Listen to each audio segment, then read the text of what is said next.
10년 전 1억. 그냥 통장에 넣어뒀으면 지금도 1억이야. 근데 그 1억이 엔비디아였으면 214억, 비트코인이었으면 200억. 같은 돈, 같은 10년. 결과가 200배 차이가 나. 이런 얘기를 들으면 머리로는 알잖아. 분산 투자해라. 장기로 가라. 월 50만 원씩만 꾸준히 넣어도 10억 된다. 존니 씨 말 한 번쯤 들어봤을 거야. 근데 묘하지? 10년이 또 지났는데 1억이 1억 그대로인 사람은 여전히 많고 200배 번 사람은 여전히 소수야. 왜 같은 말을 들어도 결과는 갈라질까? 돈의 흐름을 따라가 보면 이 격차는 세 단계로 만들어져. 첫째, 10년 전 우리가 어떤 선택지 앞에 서 있었는지. 둘째, 그 사이 대중이 믿어온 월 50만 원이면 10억이라는 공식이 실제로는 몇 가지를 숨기고 있었는지. 셋째, 지금 이 시점에서 다음 10년을 준비하려면 어디에 돈을 놓아야 하는지. 20분 안에 이 세 가지를 전부 풀게. 구독과 좋아요는 제게 큰 힘이 됩니다. 시작하겠습니다. 돈의 흐름을 따라가 보면 말이야, 시계바늘을 딱 10년 전으로 돌려볼게. 2016년 4월. 내 손에 1억이 쥐어져 있다고 생각해봐. 그때 그 1억을 어디에 뒀느냐? 그 한 번의 선택이 지금 네 인생을 어디에 앉혀놨는지. 계좌 하나씩 열어볼게. 숫자가 조금 많이 나올 거야. 근데 이 숫자들이 왜 이렇게 벌어졌는지 그 이유까지 같이 따라와줘. 먼저 가장 많은 사람이 고른 길. 통장에 그냥 뒀어. 안전하니까. 당장 쓸 일이 생길지 모르니까. 투자는 무서우니까. 10년이 지난 지금 통장 잔고는 1억이야. 숫자 그대로. 근데 이 숫자가 사람을 속여. 같은 10년 동안 소비자 물가가 누적으로 20에서 25% 정도 올라버렸거든. 라면값, 전세값, 커피 한 잔 값이 전부 조금씩 비싸진 그 사이 말이야. 그러니까 지금 그 1억으로 살 수 있는 건 실제로는 7,500만 원에서 8천만 원어치야. 가만히 뒀는데 2천만 원어치가 녹은 거지. 통장 속 1억은 안 움직이는 돌덩이인데 물가라는 보이지 않는 손이 매년 그 돌을 조금씩 깎아냈어. 가장 안전해 보였던 선택이 실은 가장 조용한 몰락이었던 거야. 10년 전 엄마한테 그래도 통장에 넣어둬. 그게 제일 낫다는 말 들었던 사람. 기분이 어떻겠어? 잃은 건 없는데 뭘 놓쳤는지도 모른 채 10년을 보낸 거야. 두 번째, 나는 그래도 예금에 넣었어. 이자라도 받아야지. 은행 정기예금 1억. 2016년 그 시기엔 연 1.5%짜리도 있었고 중간에 금리가 뛰었을 땐 3.3%까지 올라간 구간도 있었지. 그걸 10년 복리로 굴렸다고 치면 지금 통장에는 1억 2천에서 1억 4천 정도가 찍혀 있어. 10년 꽉 채워 굴려서 2천에서 4천이 불어난 거지. 예금이 제일 안전하다는 그 감각. 맞긴 맞는데 물가 오른 만큼이랑 거의 상세돼. 10년이나 돈을 묶어두고 실질로는 겨우 본전을 살짝 넘긴 수준이었다는 얘기야. 매년 이자 통지서를 열어보면서 그래도 나는 예금은 꼬박꼬박 챙긴다고 스스로를 다독였던 시간. 그 위안이 실은 수익률이 아니라 심리적 방어였다는 걸 뒤늦게 깨달으면 좀 씁쓸하지. 세 번째, 여기서 용기를 낸 사람. 난 국민기업 삼성전자에 1억 넣었다. 좋아. 한국에서 가장 크고 가장 안 망할 것 같은 기업. 그 1억이 지금 얼마냐? 대략 2억 5천. 10년 동안 2배 반. 액면 분할도 있었고 반도체 사이클 두어 번 돌았고 그걸 다 버티고 나온 결과가 이거야. 이게 우리가 흔히 떠올리는 코스피 대장주, 가장 믿을 만한 선택의 실제 얼굴이야. 2억 5천이 적은 돈은 아니지. 근데 뉴스에서 맨날 보는 삼성전자를 10년이나 보유했는데 2배 반. 지금부터 나오는 숫자들 들어보면 이 결과조차 초라하게 느껴질 거야. 네 번째, 눈을 좀 밖으로 돌린 사람. 미국 S&P 500 인덱스에 1억. 애플이든 구글이든 마이크로소프트든 엔비디아든 미국 대표 500개 기업을 통째로 사는 장바구니. 10년이 지난 지금 계좌에는 대략 3억대가 찍혀 있어. 한국 대장주 삼성전자 한 종목보다 미국 시장 전체를 사둔 쪽이 더 벌었어. 코로나도 있었고 2022년 금리 폭등도 있었는데 그걸 다 통과하고도 3배가 된 거야. 한 기업이 아니라 시장 전체의 중력에 몸을 맡긴 결과지. 난 그때 해외 주식은 복잡해 보여서 안 건드렸어 라는 사람 입장에선 저 차이 1억이 오롯이 장벽 하나 못 넘은 대가로 남은 거야. 다섯 번째, 반짝이는 선택. 금. 10년 전 온스당 1250달러였던 금이 지금은 4654달러야. 1억 넣었던 사람 통장에는 세금, 수수료, 스프레드 다 떼고도 대략 3억 7천 정도. 가장 오래된 자산이 가장 조용히 3.7배를 만들어낸 거지. 달러가 약해질 때마다, 전쟁 소식이 들릴 때마다, 금리가 흔들릴 때마다 금은 한 번씩 새 고점을 썼어. 신문 경제면에서 금값 또 사상 최고라는 헤드라인을 10년 동안 수십 번 봤을 거야. 그때마다 저거 진작 샀어야 했는데 한마디 하고 넘어간 사람이 대부분이지. 그 한마디가 10년 쌓이면 2억 7천만 원짜리 후회가 돼. 자, 여기부터는 좀 놀랄 거야. 숨 한번 크게 쉬고 들어. 여섯 번째, 비트코인. 10년 전 한 개에 448달러, 지금은 73,725달러. 그 사이 원달러 환율까지 1148원에서 1478원으로 올라버렸어. 자산 가격 자체도 뛰고 환율이 또 한 번 더블 펀치로 밀어올린 거야. 1억 넣은 사람, 지금 계좌에 얼마? 150억에서 200억. 대충 원화환산으로 약 210배. 전 세계가 같은 방향으로 뛴 10년짜리 환율 플러스 자산 더블 펀치를 통째로 올라탄 자리야. 10년 전 회식 자리에서 그거 폰지 사기 아니야? 하고 비웃으며 안주 한 점 더 먹었던 사람. 지금 그 대화를 기억하면 밥이 넘어갈까? 그 한 끼의 비웃음이 100억대의 기회비용이 된 거야. 일곱 번째, 엔비디아. 10년 총 수익률이 몇 퍼센트인 줄 알아? 21,335%. 1억이 지금 200억에서 214억. AI라는 10년짜리 사이클, 그걸 처음부터 끝까지 관통하는 송유관 한복판에 1억을 앉혀둔 결과야. 2016년에 엔비디아를 들어본 사람이 몇이나 되겠어? 게임용 그래픽카드 만드는 회사라고만 알던 그 시절. 묵묵히 그 종목을 사서 10년 들고 있었던 사람들. 가장 많은 돈을 번 쪽은 가장 똑똑해서가 아니라 가장 오래 그 자리를 지켰기 때문이야. 지금 214억이라는 숫자를 보면 그걸 어떻게 10년을 버텨? 싶지만 그 버팀 하나로 평생을 벌어들였을 급여의 몇 배가 계좌 한 칸에 들어와 있는 거지. 여기서 한번 멈춰볼게. 같은 1억, 같은 10년, 같은 나라 사람이야. 한쪽은 7,500만 원어치를 쥐고 있고 한쪽은 214억을 들고 있어. 결과 차이 200배. 근데 재밌는 건 이 중 제일 무서운 자산이 엔비디아가 아니라는 거야. 제일 무서운 건 가장 안전해 보였던 그 통장이야. 아무도 손대지 않는 사이 실질 가치가 마이너스로 돌아섰다는 거. 그걸 아무도 안 알려주거든.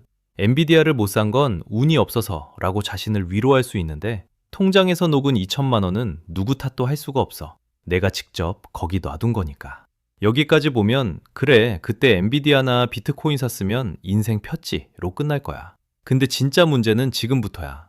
이 10년을 놓친 사람들한테 시장이 내민 해답지가 하나 있었거든. 월 50만 원씩만 꾸준히 넣어도 60세에 10억. 전 메리츠 자산운용 대표였던 존 미 씨가 동학개미 운동 시절부터 밀어붙인 공식이야. 참고로 이 사람은 2022년 6월에 차명 투자 의혹으로 대표 자리에서 물러났고 2023년에 금감원 중징계까지 받았어. 발언자 배경은 일단 분리하고 공식 자체만 놓고 해부해볼게. 메시지와 메신저는 다른 문제니까. 이 한 줄은 지난 5년간 한국 재테크 책장과 유튜브 썸네일에 거의 표준어처럼 박혀버렸어. 그만큼 많은 사람이 월급에서 50만 원을 떼어내고 있지. 공식 자체는 수학적으로 틀린 말이 아니야. 다만 이게 말 안 하고 넘어간 게 세 가지 있어. 거기에 당한 사람이 많다는 얘기야. 운동 20년 하면 근육 붙는다는 말도 틀린 말은 아니거든. 다만 그 20년 동안 하루도 안 빠지고 먹는 거 챙기고 잠 챙기고 부상 없이 가야 성립한다는 조건을 아무도 따로 설명해주지 않을 뿐이지. 공식이라는 건 늘 그래. 조건이 생략된 채로만 매력적이야. 돈의 흐름을 따라가 보면 첫 번째로 걸리는 게 시간이야. 월 50만 원을 연 10%로 굴려서 10억이 되려면 30년이 걸려. 10년이 아니라 30년. 기간별로 끊어볼게. 10년 부으면 1억, 20년 부어도 3.8억, 25년이 돼야 6.6억, 30년을 꽉 채워야 비로소 11.3억이 나와. 공식의 숫자가 살아나는 건 마지막 10년의 복리가 폭발할 때야. 근데 대부분은 3년 넣어보고 생각보다 안 불어나네 하고 멈추거든. 10년차 잔고가 1억이라는 건 파트 1에서 본 통장 1억 그대로랑 구조적으로 닮았어. 시간을 못 견디면 적립식도 그냥 통장이 돼. 두 번째로 이 공식이 숨긴 건 손실 구간이야. 장기 우상향이라는 말 많이 들어봤지? 근데 S&P 500도 10년을 통째로 마이너스로 보낸 적이 있어. 2000년부터 2009년까지. 닷컴버블 터지고 금융위기 맞으면서 연평균 마이너스 1%. 10년을 꼬박 붙고도 원금이 깎인 시기가 실제로 있었다는 뜻이야. 그때 시작한 사람은 20년을 기다려서야 겨우 이자 맛을 봤어. 공식은 평균 10%를 전제로 하지만 평균이 평균처럼 흐르는 구간은 10년에 한 번씩 박살이 나. 세 번째는 수익률 그 자체의 변동성이야. 나스닥 100 10년 연평균이 15.6%인데 2020년에는 플러스 48.6%, 2022년에는 마이너스 32.6%였어. 평균 15.6%가 매년 15.6%로 찍힌 게 아니라 롤러코스터 2번 탄 결과의 평균값이야.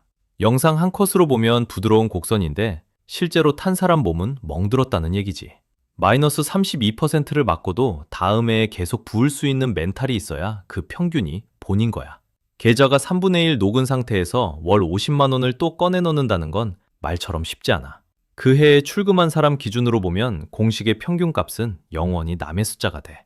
자, 그럼 진짜 아픈 수치 하나 보여줄게. 월 30만 원을 30년 부으면 6.78억. 월 50만 원이면 11.3억. 월 100만 원이면 22.6억.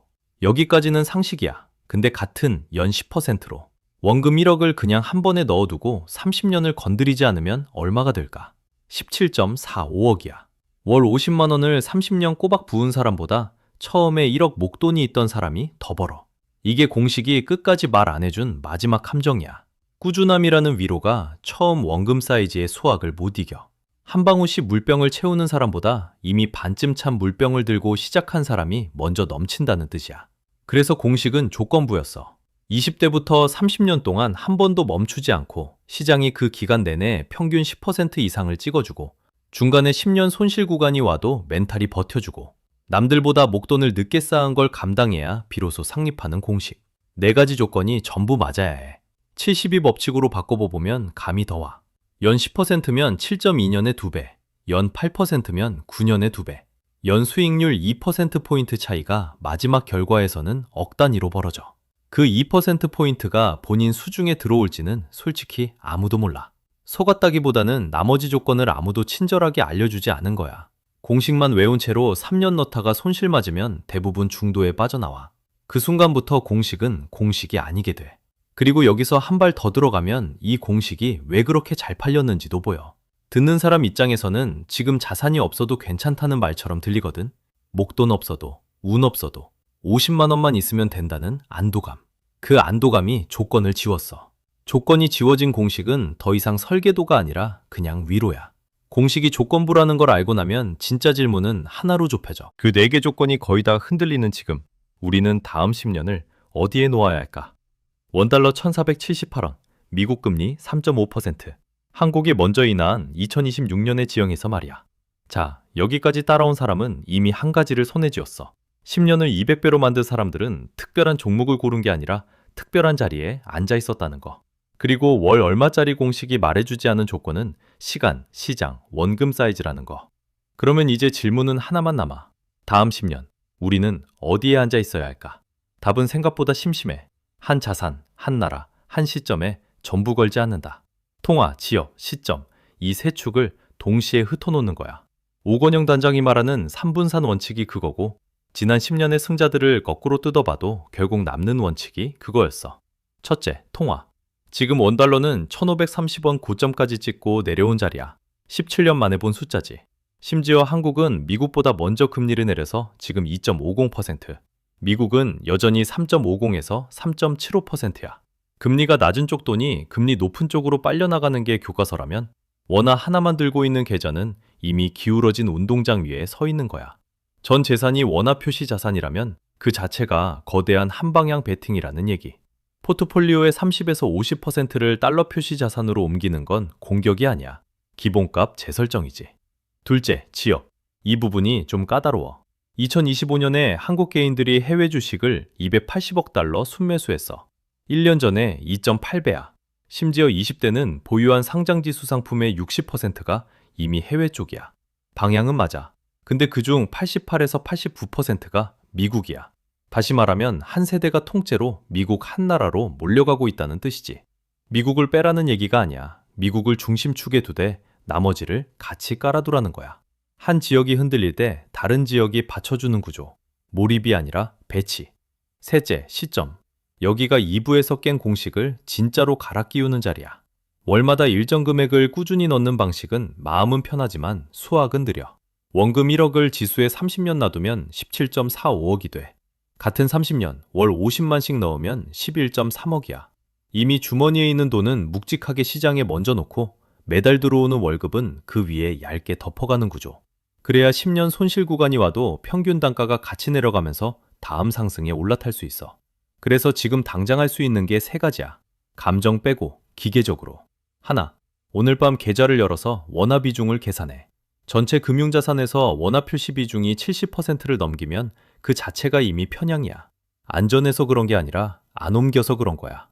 둘, 해외 지수 ETF에 들어가는 방식을 바꿔. 목돈이 있으면 그중 70% 정도는 S&P 500이나 나스닥 100에 일시거치로 먼저 넣고 월 50만 원짜리 적립은 그 위에 얹어. 목돈이 없으면 최소 1천만 원부터라도 먼저 모아서 한 번에 넣고 시작해. 월 50만 원 단독 전략은 이번 10년을 위한 설계도가 아니야. 셋, 포트폴리오의 5에서 10%는 금이나 비트코인 같은 비상관 자산에 배정해. 주식이 떨어질 때 같이 떨어지지 않는 자산이야. 어항 10개 중 하나라고 생각하면 돼.